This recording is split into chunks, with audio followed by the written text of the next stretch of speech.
Welcome to our fourth session in our series.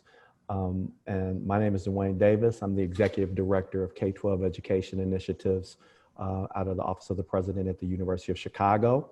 And we kind of work together to create a PD plan and a PD series in order to support teachers, schools, families, young people, and communities, not just in Chicago, but around the nation.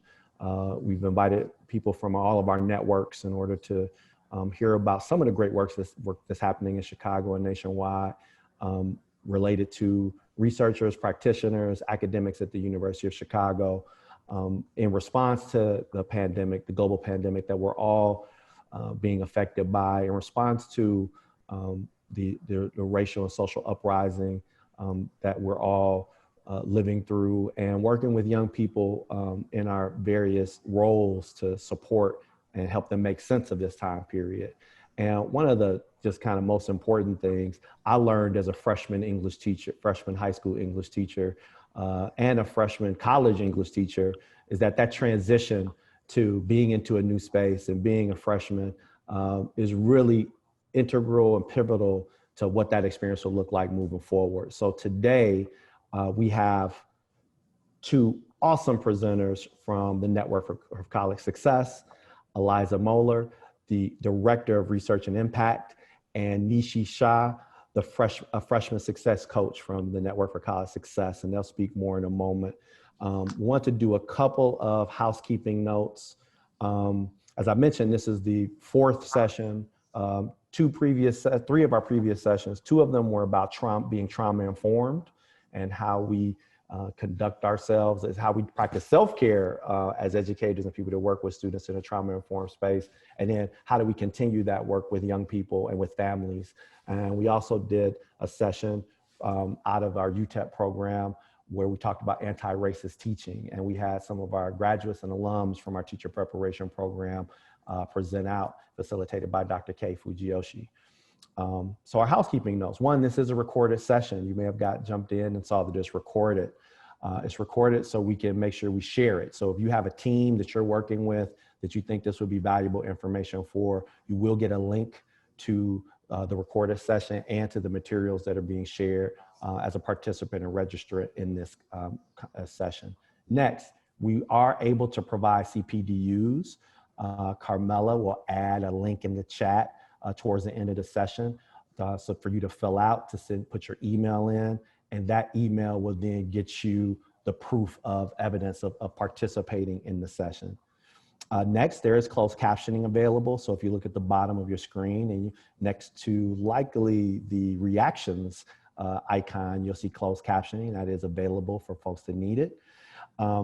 And I think lastly, we want to thank our planning team, everybody that kind of came together to put this together, led by Dean Deb Gorman-Smith out of the School of Social Service Administration, Adrian Talbot out of SSA, Maggie Walsh from UChicago Impact, Tanisha Legault Washington, who I am honored and privileged to follow up as the moderator for these sessions, the co-director of UTEP. And myself included. And we'd like to again shout out Carmela and Sid, our technical support team. And lastly, we'd like to thank and acknowledge the W. Clement and Jesse V. Stone Foundation for funding and supporting this project so that we can provide it free to teachers and community members in the space. So with that, I want to hand it over to our excellent presenters from the Network for College Success, Eliza Moeller and Nishi Shah. All right, thank you. Hello, friends. Welcome to our little virtual learning community we got going on here. I'm going to share my screen so we can start talking about our work for today. So what we're going to do today is talk about the research and the data that supports on-track work. And we're going to talk to you about what we believe is the sort of the primary intervention, as it were, the primary lever for moving freshmen on track or freshman success. We're going to talk a lot about adolescent development because we think that's kind of the unspoken part of this work. And we're trying to say the quiet part out loud a little bit, why we think this approach works.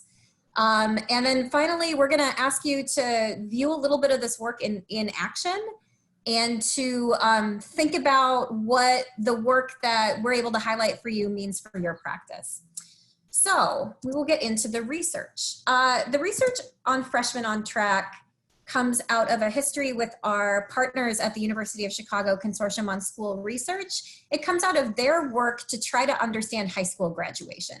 So the freshman year work came out of a quest to understand the end of high school. When the Consortium on Chicago School Research started investigating Chicago's graduation rate, they were able to determine, in a way that was kind of new information at the time, that the true cohort-based graduation rate for the Chicago public schools was 47%. So the average student in our system that was entering ninth grade was not graduating 4 or even 5 years later. So once we were able to sort of pin down that number, people had questions. Why, right? Why is the most important question there. Why are so few students graduating? What do we think are the primary drivers of graduation and dropout? Can we predict who might be at risk of dropping off, because then we know how to intervene? And what do we need schools to do in order to increase their graduation rates? So as we started looking at specifically the questions of prediction and drivers, the consortium folks found that Freshmen on Track, what we call an early warning indicator of success in freshman year, was a really pivotal predictor of students' eventual status as dropping out or graduating. So Freshmen on Track is basically an indicator of course performance and credit accumulation in ninth grade. Ninth grader is considered on track to graduate if they have at least 5 credits, 5 full year-long course credits by the end of freshman year, and no more than 1 semester failure in a core class. So it's a really simple metric, but why it's important is that it is highly predictive. Students who are on track in ninth grade are almost 4 times more likely than off-track students to graduate from high school. So if you look at the set of bars on the left, a student who is on track in ninth grade in this original analysis, 81% of them graduated 4 years later. By comparison, only 22% of off-track students graduated 4 years later. So this helped us understand, I think the understanding of high school graduation and dropout at the time was sort of like dropout could happen at any time for any reason. This work helped us really focus in on ninth grade as the time when the seeds of dropout or graduation are planted. So less at any time for any reason, more if we can get ninth grade right, we should have some confidence that we'll see success down the road. This is the research as we understood it in the mid-2000s. The consortium has done a ton of research since then to build out more of our understanding of freshman year, to try to apply what they've done with high school graduation more with a college readiness frame, and also to continue to test this basic relationship between ninth grade and graduation. And so there's a lot more to dig into in the consortium work. But for purposes of our work today, I think we can say this is the original relationship. And this relationship has changed a little bit over time, but it is still very strong. Students who are on track in ninth grade are very likely to graduate. Students who are off track are unlikely to graduate. So with this information, we've been working in schools on the practice side about, well, what do we do about it?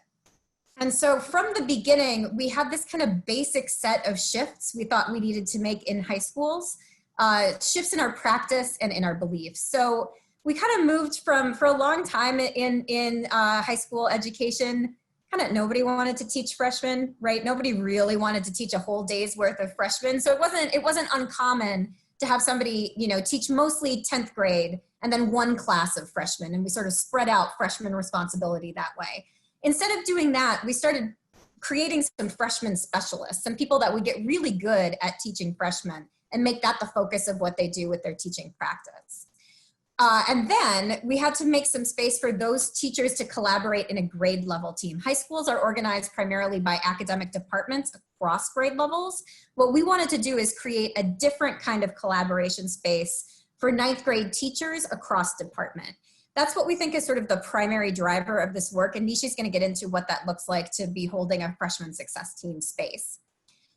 we started making shifts mentally about how we think about failure. I think we used to think of failure as the result of a student's ability or effort.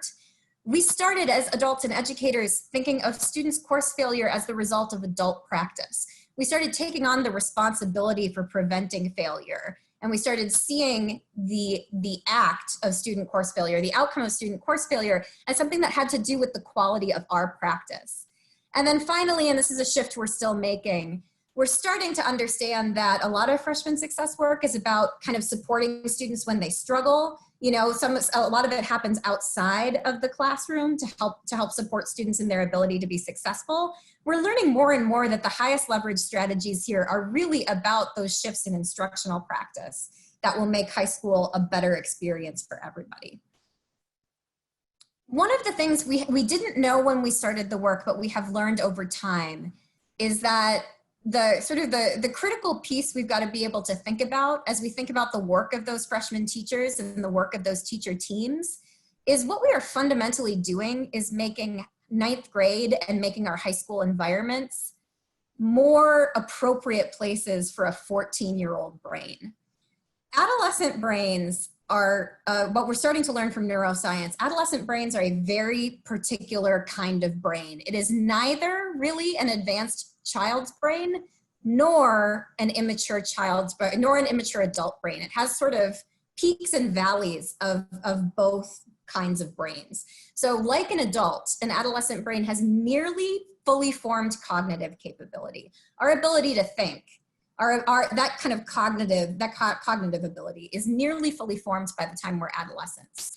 I know it doesn't seem like it, but that's actually the piece that an adolescent brain has going for it pretty well.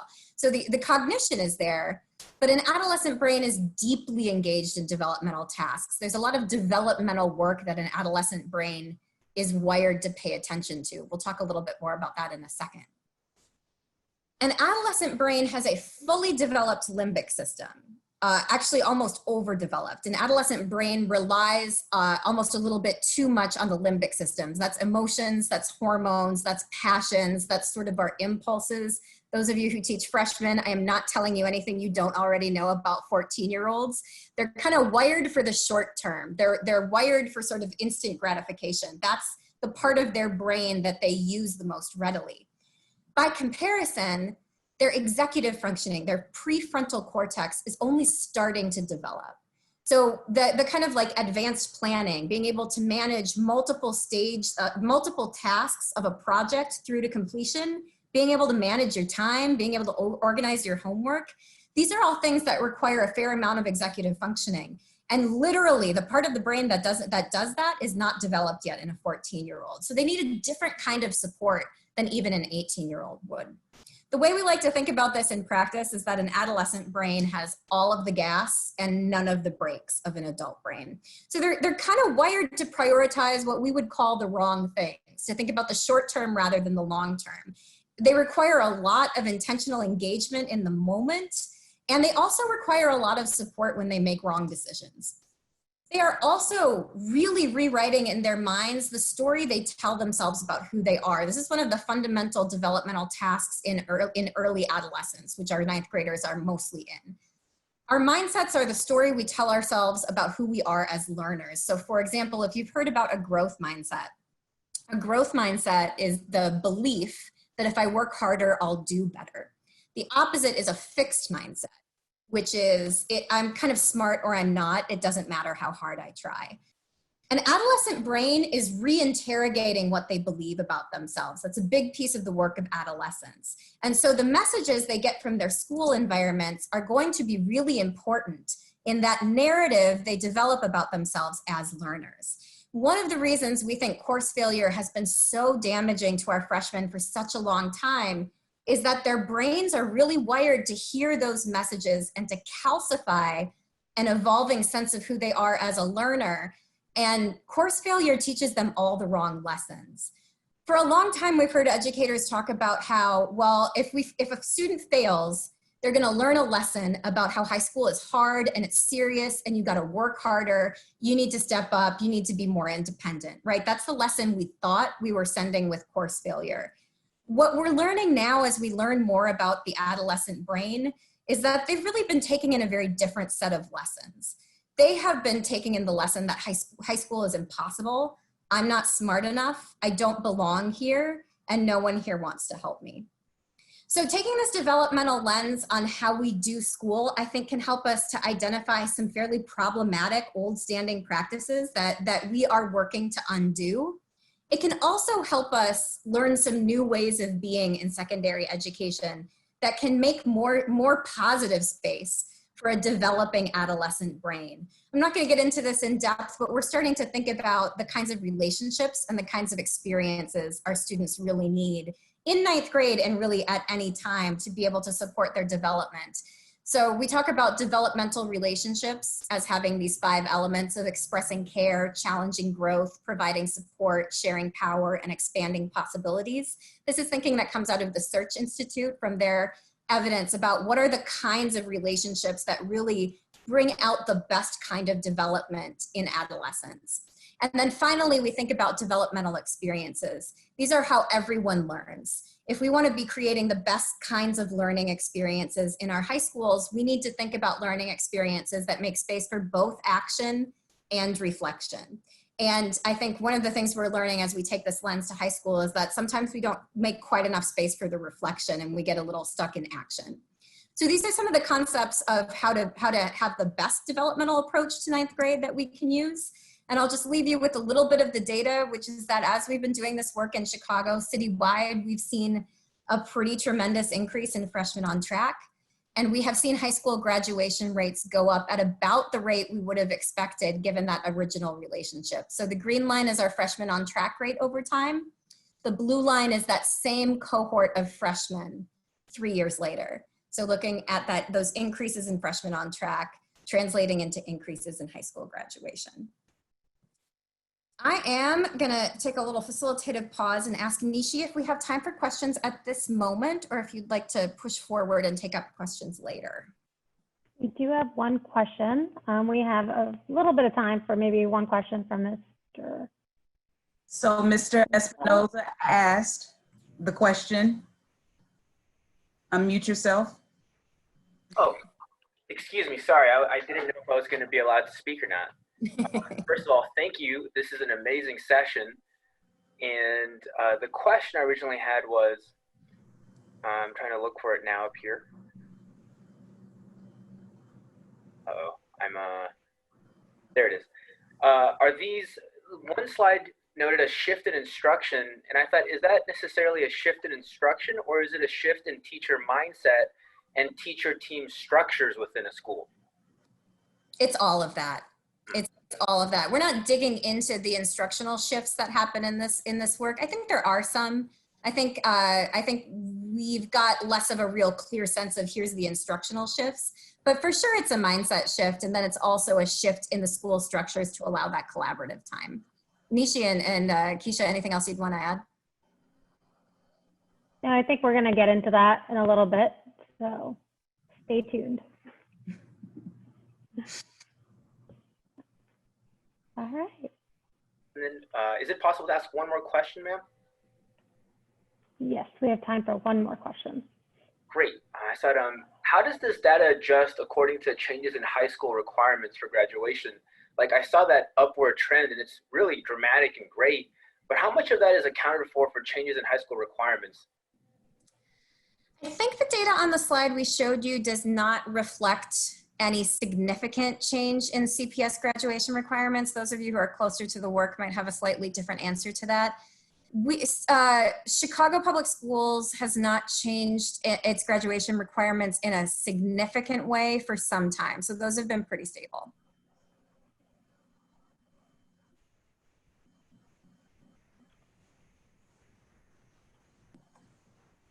All right, I think Nishi's going to take us through then what freshman success teams look like. All right.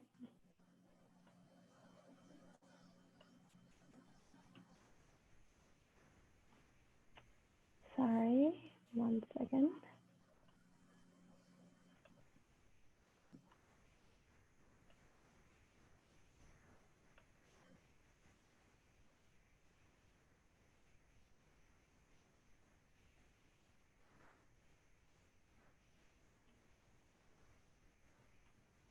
So when we're thinking about freshman success teams, we have seen time and time again that those that are closest to the problem have the best solutions.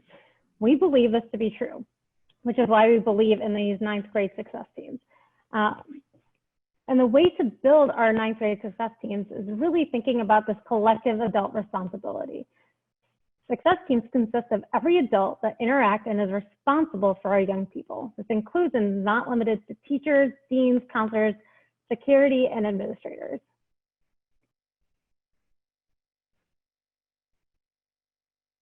So when we're thinking about our success teams, we have a mission of really thinking about this holistically supporting our students as they transition from 8th to 9th grade, but we're not thinking this transition is actually from all of 9th grade year.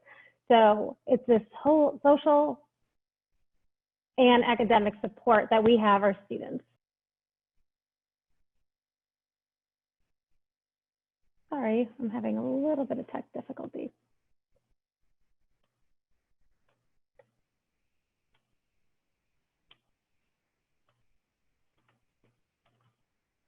Is everyone able to see this okay? I'm sorry. Oh, Liza, are you able to see this?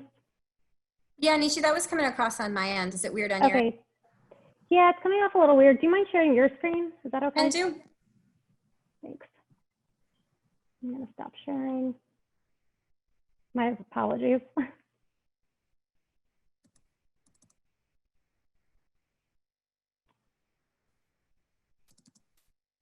Perfect. So we're one slide before that, Eliza. So when we're thinking about success teams, we're designing this as a holistic support for our young people. And this is our academic and social needs as they transition into high school. When we're thinking about the success team, it is really about using actionable data to facilitate the learning experiences of our young people. The success teams use that data to set goals for quarter 1, quarter 2, or end of year goal, and then thinking about our young people as a holistic in that holistic sense of what they need. And then we provide feedback and reflecting on student work, curriculum and unit plans, and progress monitoring our policies, procedures, and interventions. So we have 4 key drivers to really think about our student success. The first one is a high functioning success team. This gets us geared into our freshman success framework. And our freshman success framework really hones in on what are our ways of being and our ways of doing in this work. We start off with the guiding principles. Our guiding principles really help us think about creating a safe space for those harder conversations. So we want to really think about our job as leaders, right? If you look at this quote, we can disagree and still love each other unless your disagreement is rooted in the oppression and denial of my humanity and the right to exist. So we really want to think about how we are showing up in our best selves. What are as a leader, what are our teachers' beliefs? What are their behaviors? What is their understanding of the system? And how are they showing up in this world? So we really want to be thinking about that and how can we engage each other in how we're processing all of this and how we're showing up as our best selves for our young people. That was our ways of being. So we're not thinking about our ways of doing. Our ways of doing really you have to think about our setting conditions for our success teams and implementation of our success teams. When we're thinking about this, we're really going to move into the right conditions for success for our adults, implementation for actionable data, and the right systems and supports that we need for our young people.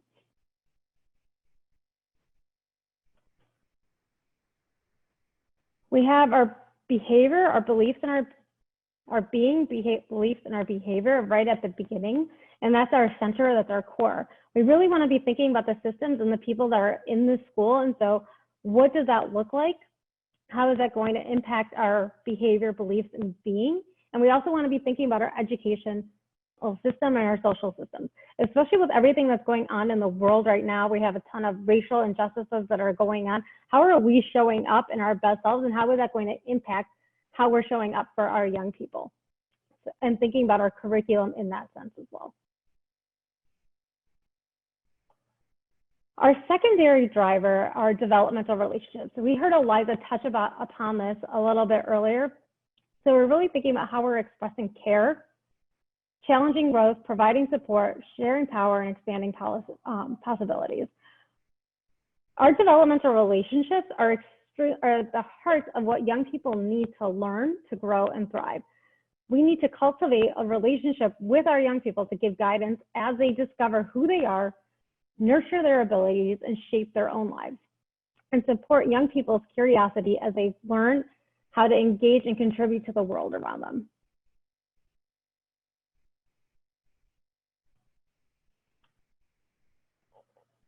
We came up with the culturally responsive instruction. We're using Zaretta Hammond's culturally responsive teaching and RA, the reading apprenticeship framework from West Ed.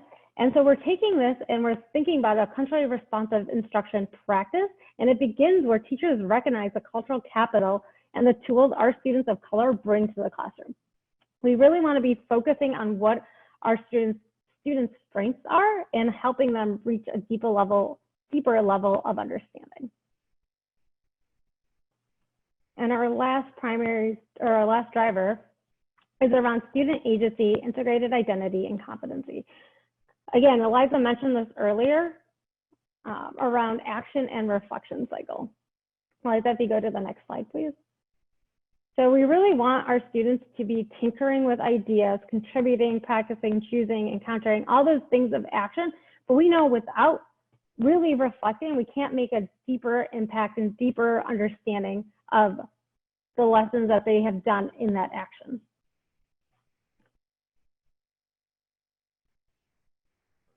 When we think about this, the main thing that we know can really shift up all of our ways of being and ways of doing is a small group of people that come together and really are committed to making this work.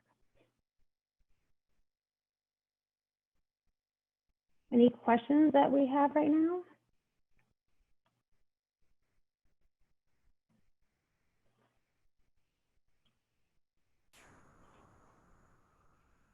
You can type the question into the chat, or if you want to be real bold, you can unmute yourself.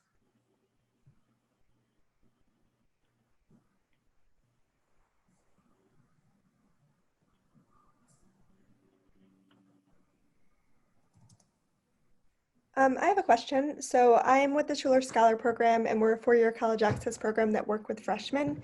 And something that kind of stands out is when we think of the ways that we provide these supports to students that are outside of the traditional academic environment, how do we quantify results with data and kind of see how this approach to learning impacts outcomes for students? What are the outcomes that you really care about? What are the student outcomes that you're paying attention to? In our particular case, we're looking at attainment and GPA results, how students are doing academically. You're looking at freshman success from graduation rate, but I think the small indicators along the way. But thinking of the way, of course, we can track the results of students academically. I'm just wondering, when you're thinking of tracking these sorts of inputs in students' developmental experience, what are some of the approaches to do that?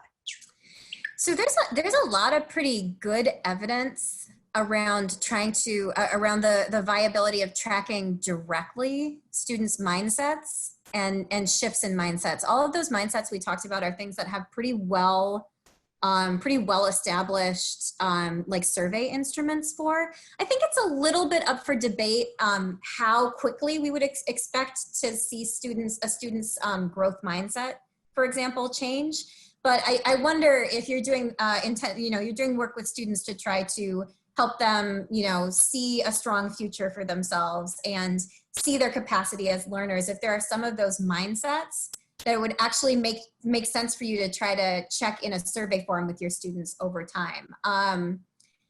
I know the growth mindset piece, there's some decent evidence from the Carnegie Foundation for Teaching and Learning and how they developed some of their approaches to remedial math in community colleges.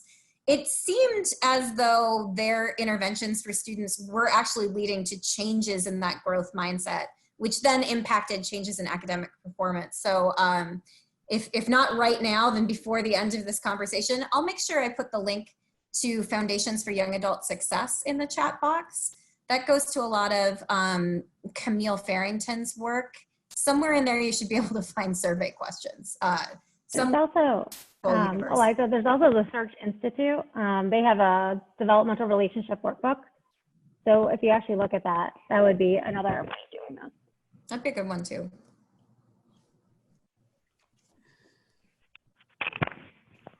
Did everyone hear the developmental research from the Search Institute?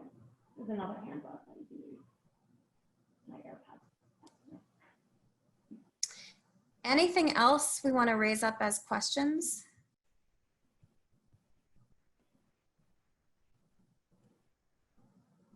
Oh, Mr. Espinoza, you got another good response in the chat about graduation requirements.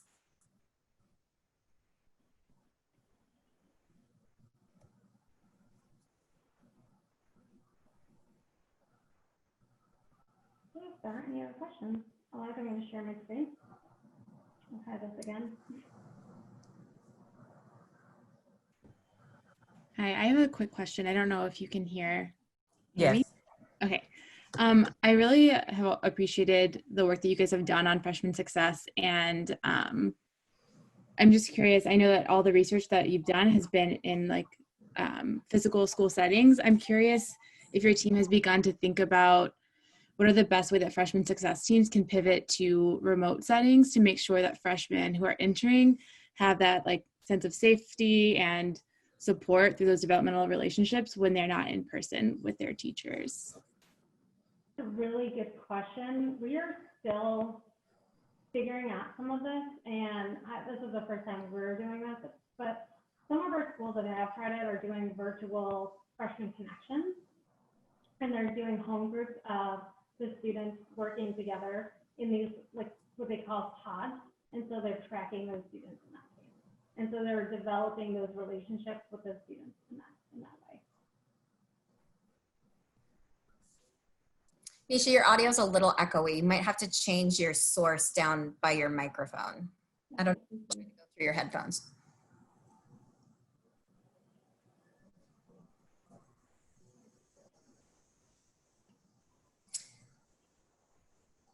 All right, I think we are now gonna shift over to give you a little bit of sense of what this work looks like in action.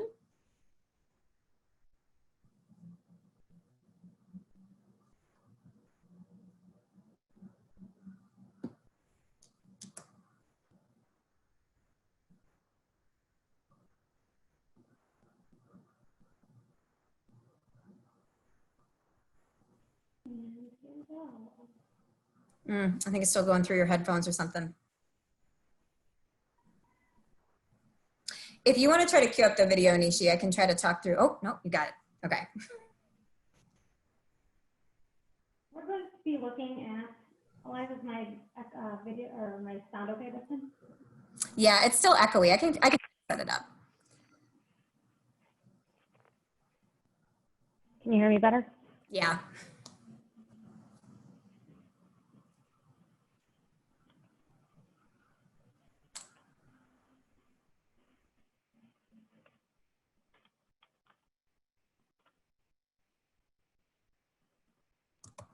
You're good, Nishi. You can go ahead. Okay, can you hear me now? Yes. Okay, sorry about that, y'all. So we're going A school in Chicago Public Schools, and we've been working with them we're working with them for about 10 years as they developed this information or started developing success teams. So as you look at this video, you're going to hear a success team in action, and in that success team, we really want you to be thinking about what stands out to you about the process the team uses to intervene on behalf of the students And where do you see teachers working to meet the developmental needs of an adolescent brain? You'll hear some pauses in this video. The reason you'll hear these pauses is not because they're swearing or anything of the sort, it's because of confidentiality of the student's name. And if there are any questions, please feel free to use the chat for those questions. So Anisha's gonna set up this video and we're gonna watch about 8 or 9 minutes of it. Keep those questions in mind. What do you see these teachers doing? How do you see them serving a student? And then after that, we're gonna give you about 10 minutes to make some new friends in some breakout rooms and talk about what you saw.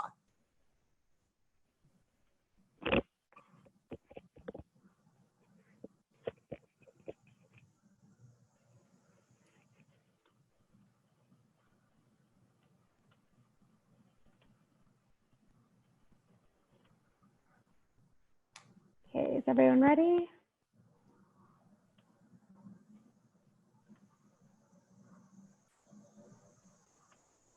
This is just a quick reminder of why we're here. We are meeting to develop an intervention for JE. So Dorian is going to take notes and I'm going to facilitate. We will briefly start by talking about any concerns that people have with Jay's behavior in their class, academically or socially.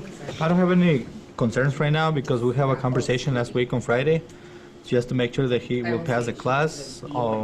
So I don't have any concerns. I have some good things about that he's doing right now. One of the main concerns that I had before last week, it was the cell phone, like every 3 minutes checking the cell phone, sending messages, texting. So something that we did for this week and it's been working, when he comes in, he gives me the cell phone. So he doesn't have an access to the cell phone. He's been doing most of the work right now. And he's right now on Tuesday, he stayed for tutoring. So everything is improving. So hopefully in the next 3 weeks, he's gonna go up at least to a D. So would you say that that cell phone use was at the root of? I think that was something that it was distracting him a lot from doing the classwork and paying attention or even participating. Because he was every 5 minutes, I was calling his name like, I don't know, 50 times during a period because of the cell phone. Yeah, I've taken it a few times. Even today, I had it, even at the end of the period, wrapping up the quiz, had a discussion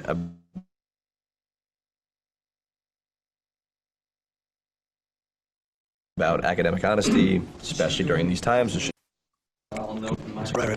So it's never a concern of the actual disrespect, insubordination. It's a distraction. Mm-hmm. Those are the kinds of things that we'd like them to get under control before they move into the rest of these years. So we're going to move into strengths and talents, and then we'll go back and talk about targeted concerns. So Jeshlyn, you also know him? Yeah, I don't have him in class, but he is, this is like personal, but he's dating a girl in my English class. And so during lunch, and she's really high performing, and so during lunch he'll come in with her, and that might be a lot of the cell phone stuff, because he's in love. Like, he's very they're both, it's really like this like puppy. And he's very respectful, he's very polite. Like, if she's working on something with a book or whatever it is we're working on, he'll jump in, and his older brother is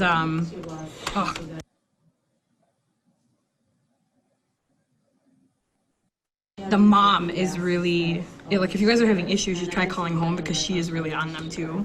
So you can definitely make sure that she knows what's up, because she'll make sure that they're getting their work together. But I really do think it's social. I think there's a lot of just being concerned about friends and girlfriends rather than thinking about school. So I will say on his end, some things he said in this survey were that he prefers working in pairs. He learns best. He says he's an auditory learner when he hears people tell him new things, but he believes he struggles most with quizzes and tests. Something else that I think is interesting about his survey is that he says he likes every class. Mm-hmm. because, I mean, he listed every single one of his classes, which I think is such a positive thing. Like, most kids, you give them a survey like this, they might list like 2 classes. Like, I like written and oral, English, environmental science, French, gym. He's really articulate and really positive. Like, he's a really, just very genuinely nice. Yes, he's really sincere. And inquisitive. Right. Especially in science, I love it. He brings other depth to the discussion when we're asking about other topics in the class. So if we're thinking about targeted concerns, it sounds like one has to do with distractions.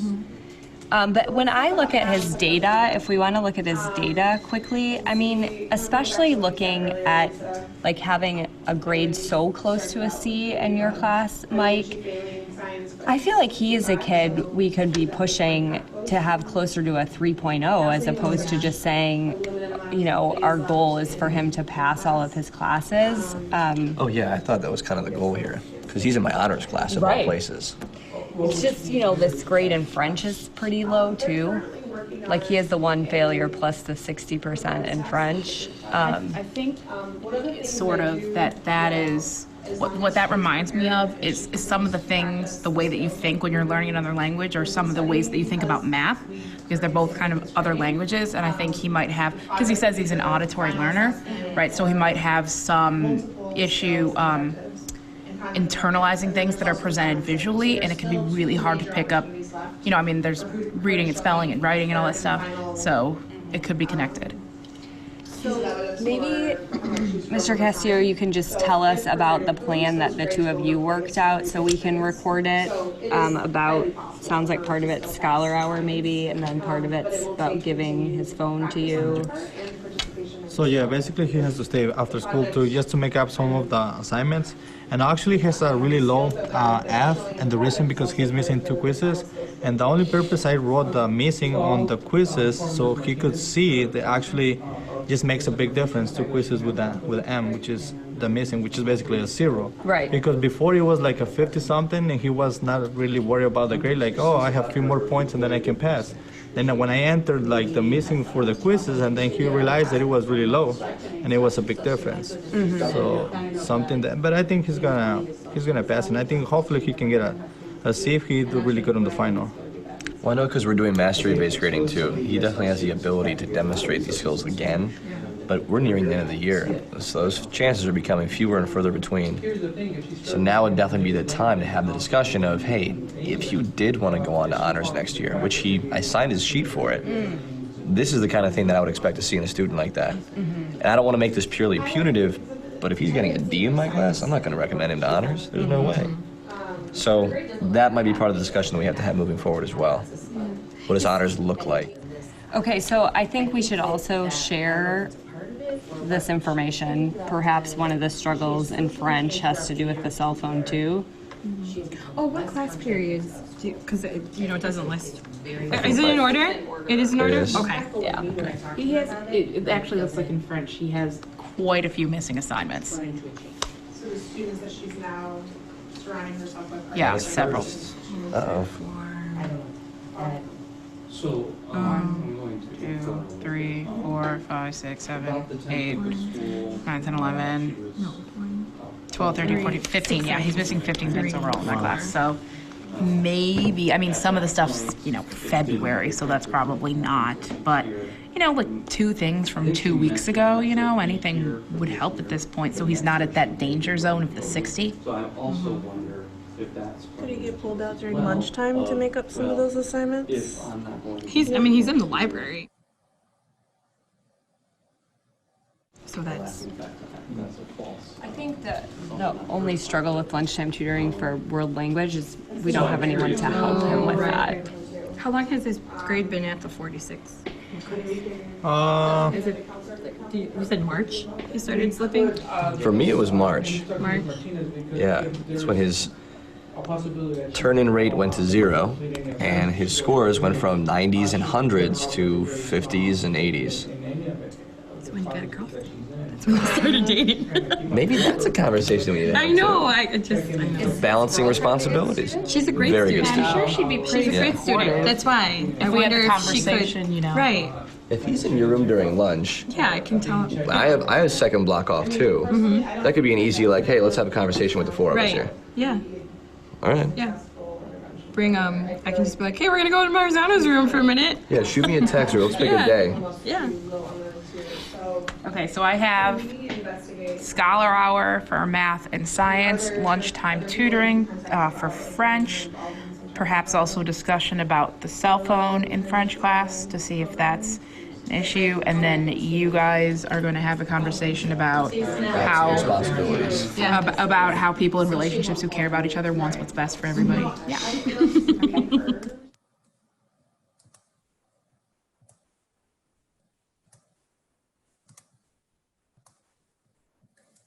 So we just watched the Hancock video. We're going to move into breakout rooms, and in your breakout rooms, you want to be thinking about your collective work. Where did you see evidence or examples of this team meeting the needs of adolescent brain and development?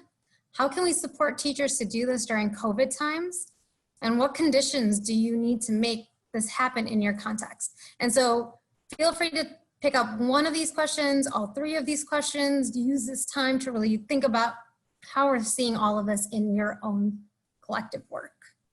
All right, so as we're finishing off, I hope you could maybe just, we hope you've had a good time learning about freshman success teams and about freshman success work that the Network for College Success supports here in Chicago and across the country.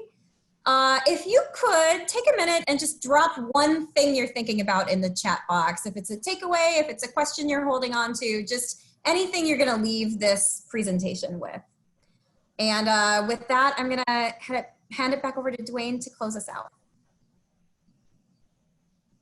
And Dwayne should unmute himself. All right, well, we're glad that you were able to attend our session today. And I think my biggest reflection, I want to say back in 2005, I was teaching high school English and at the same time teaching freshman English at city colleges.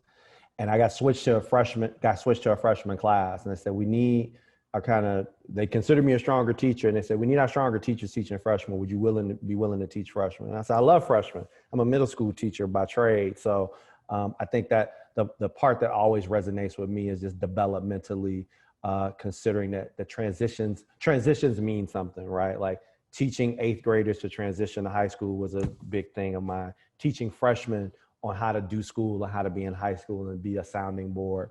And one of the greater things about that video too is that the level of conversation is formalized that would normally happen in a space like, you know, if you get a chance between periods to talk to someone, or if they come to your room to sit and socialize, you see that the work that happens with a freshman success team is that you can share that knowledge and kind of lessen the load a little bit in order to support students in a really intentional and positive way.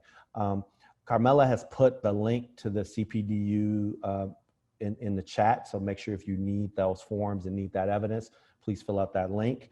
And lastly, our next session, which is next Wednesday at 3:30, will be focused on STEM. We'll have Argonne National Labs, UChicago STEM, and the Pritzker Molecular Engineering Institute present on their outreach work, their work with teachers across the board. So it'll be a kindergarten kind of early school session, a kind of intermediate middle school, and then a high school session. So if you have science teachers that are looking for resources and thinking about how to do that work and also how to partner or use the resources that the University of Chicago has, please attend that session. And the session after that is NCS back again to talk about post-secondary work. So we're at the point, right, where we have to do this with parents and families always, but now in our remote learning environment, we have to figure out how to work together, give them the jargon information necessary in order to work together to support our students in the time of COVID, and also to kind of springboard into the time when we're able to go back to school in person and have those conversations again. So thank you for coming. We really appreciate you. You'll also get a link to a session evaluation. We love your feedback. We want to be able to do this better, do it again, and possibly do more throughout the year to support teachers, families, schools, and communities across the country. So thank you. We're going to sign off. Be safe, be healthy, and take care.